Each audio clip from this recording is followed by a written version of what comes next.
Hi, Mission Control. This is Megan Pringle from WBAL. Can you hear us okay?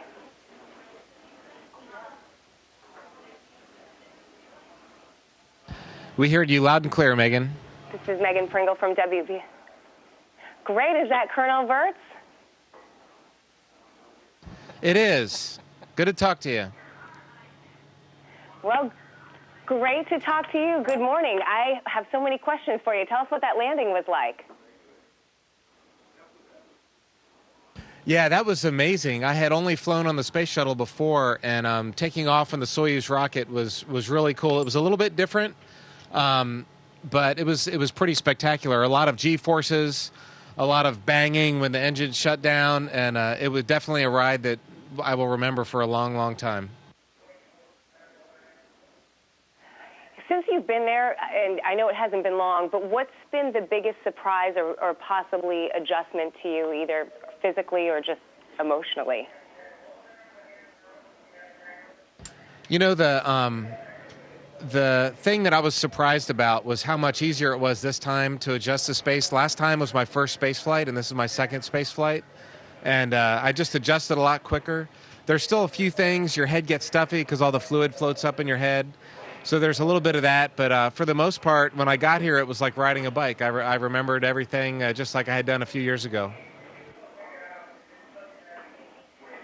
It's so exciting for us to have someone local do something so incredible, and it was so much fun to watch Reed Wiseman. So is there a little bit of pressure because he did so much tweeting and interaction with social media? Is it tough to compete with that? Are you going to try to have some sort of interaction and I guess create a following or at least an interest?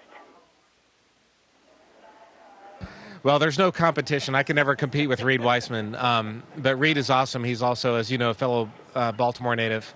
Actually, I was just down in the cupola. I took some unbelievable pictures of a sunset we just had over South Asia. So I will be tweeting. Astro Terry is my Twitter and Instagram handle, and I'll try and send out some pictures. The views here are just spectacular. I saw a sunset. The first sunset I saw on station yesterday. The moon and Venus were right next to the sun. They all set at the same time, and it was amazing to see the moon kind of burble as it went behind the atmosphere. The views are not like anything on Earth, so I'll definitely be sharing them as much as I can. I think that'll be really exciting for people, and that's something they're really going to enjoy. You haven't been there long, and it seems like already you've seen some stunning images. Is there anything that you're looking forward to seeing the most, or an area of Earth that you're really excited to see what it looks like from a different vantage point? You know, I'm just excited to have 6 months to live here and really get to know the Earth well. On my first flight, the way the orbital mechanics worked out, I was over America at nighttime all the time. And so far, the last 2 days, it's been, we just launched basically yesterday, so I kind of just got here. But I still haven't had good views of America, so I'm looking forward to seeing Baltimore and the Rocky Mountains and, you know, as much as I can of my own country. Right, you're a horse racing fan. Are you going to watch the Preakness from there?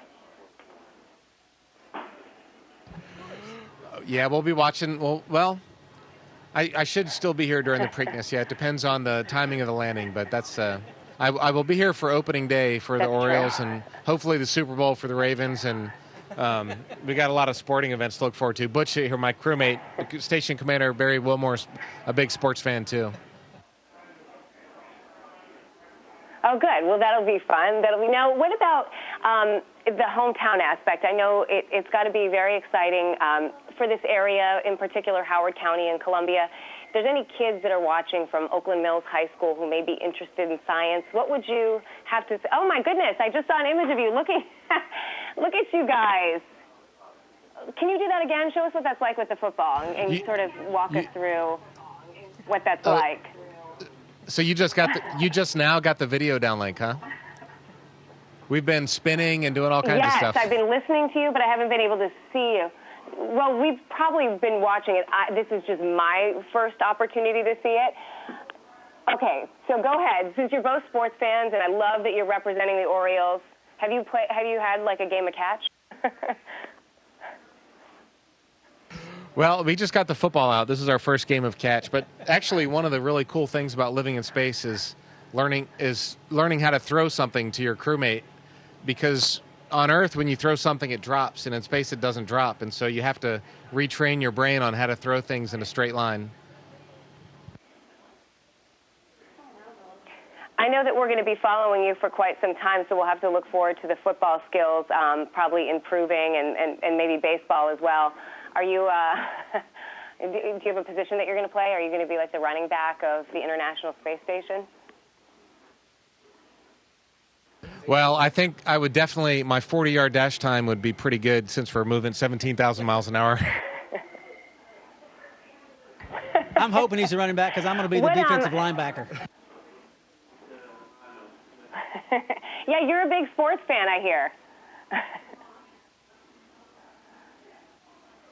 Oh, yeah, I watch it on occasion. We thought we'd represent all the major sports in America right now with the football and the hockey and the baseball, and we're colorful as well. Exactly. Well, hopefully no rivalries in space. That could get messy. Now, what about I think Butch and I are safe. It's not like Orioles and Yankees. Go ahead.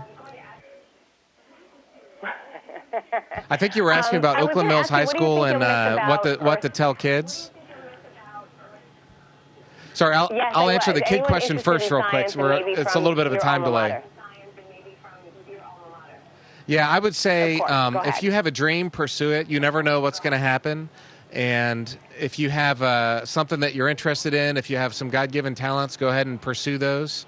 And don't tell yourself no. Don't let go ahead and go for it. Do you want to give a shout out to anyone in Howard County or Columbia at all from space? Well, I'll say hi to my mom, Evelyn and Jack Colson. They're there on the eastern shore of Graysonville, and I've got a new nephew. My cousin Kristen just had a little boy, Cameron, so I'll say hi to him. Aunt Helen, Aunt Pat, Uncle Tom. I got a lot of relatives back east there, right? And a lot of them got the chance to watch the launch from the Goddard Space Flight Center. So that was really a thrill for them.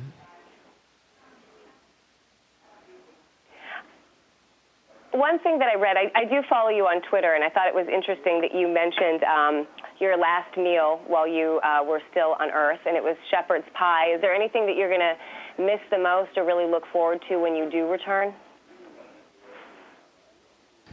Everybody asks that. I think there's some basic things like taking a shower. There's no showers up here. We just use a wet towel. And the food, of course, is a big thing. The food's pretty good here. It's better than what I would be cooking for myself if I were a bachelor. So, but I think just basic things like that you miss. The smells of Earth, a rainy day or going to the beach. I can say that I'm going to miss the fact that Terry can't take a shower as well. Yeah, that must get tough if you are up there and your crewmates are smelling a little rank. Or do you get used to that? Well, this is only my second day here, and I haven't exercised yet, so there's still 5.9 months to go. Well, you'll have to bring back a souvenir, a sweaty towel or a sock or something, and come back to the newsroom and let us know. Listen, before we go, is there anything else that you want to add? I know you said some pretty inspiring things about kids who are possibly interested in science. Anything else you want to say from space? Well, I'll just say it's a real, this is an amazing machine. This is one of our steps as we move out into the solar system. This is step one. And it's great to be here with an international crew. We have an Italian astronaut and 3 Russian cosmonauts. We get along great. We're really enjoying our time with them. Some of our Russian friends were just taking pictures of me and Butch doing our first press conference together. So the international cooperation of the space station is really amazing. But looking out at night, looking back at Earth, I love doing it. There's nothing like it. But looking out at the blackness and you see the moon and planets out there, that's where we're eventually going to be going, and that's one of the coolest things of being here is just being part of that first step. And station, this is Houston ACR. That concludes the WBAL-TV portion of the event. Please stand by for a voice check from WKRN-TV.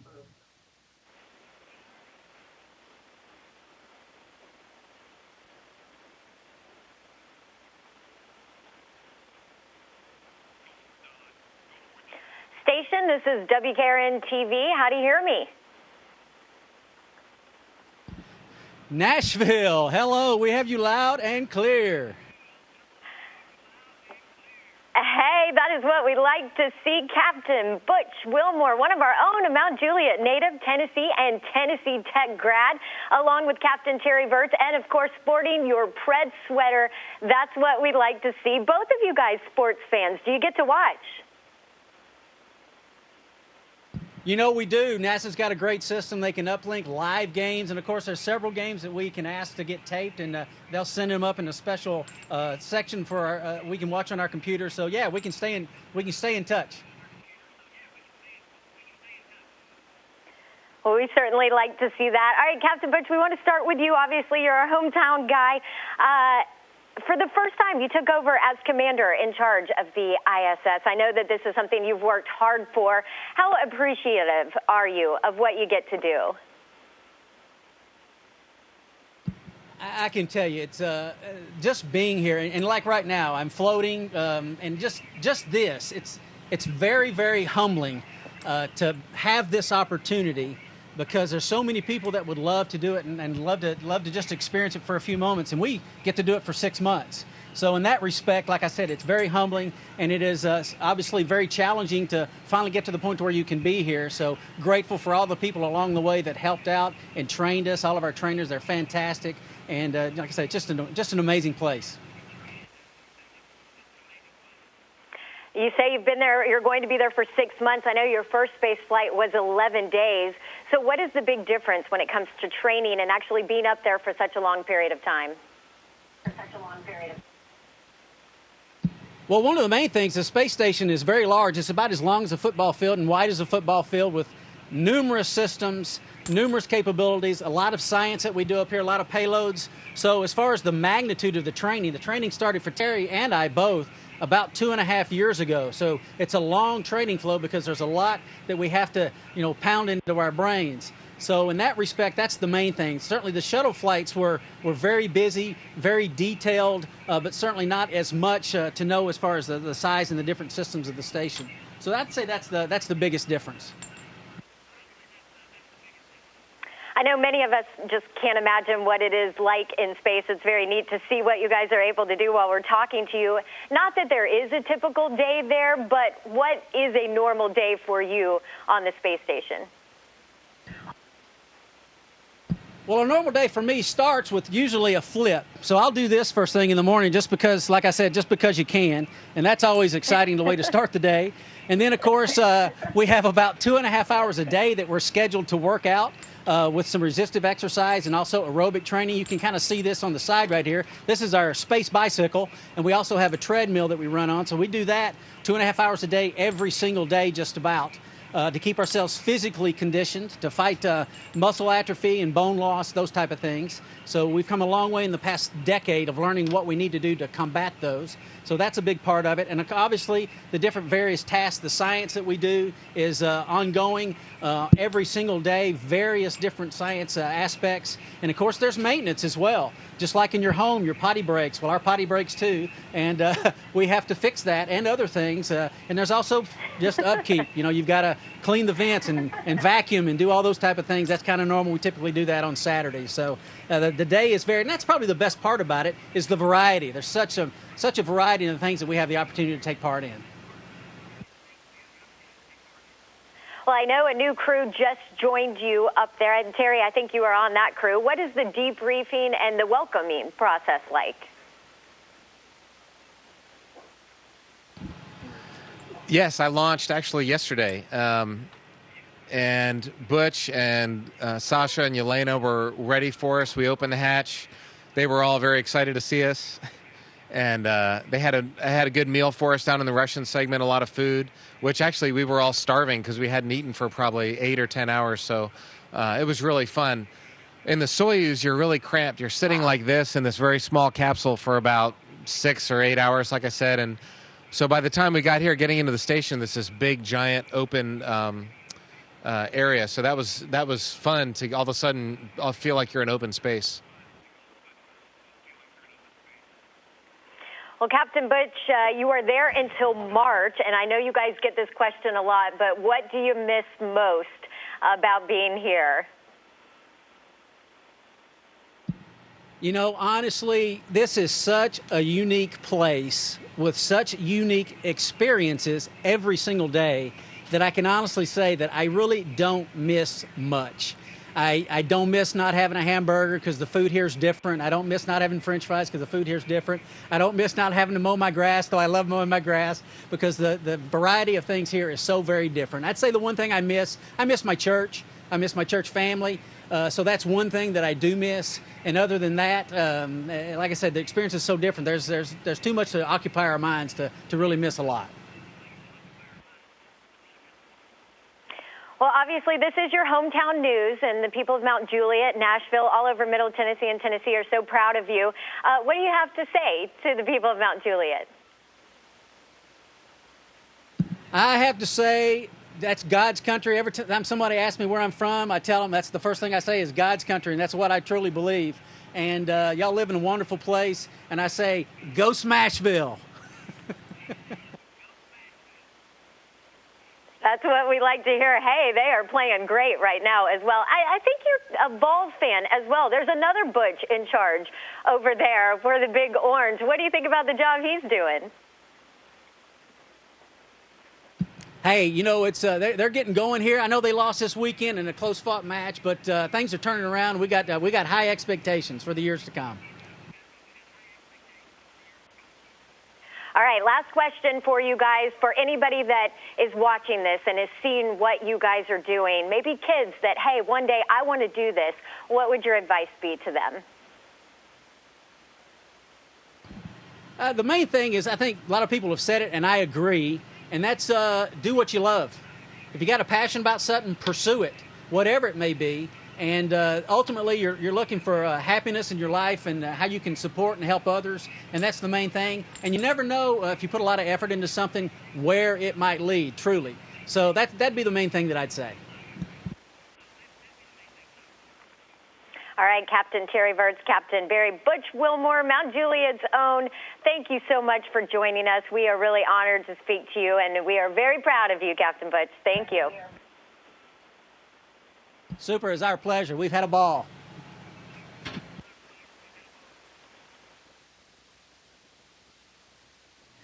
Station, this is Houston ACR. Thank you. That concludes the event.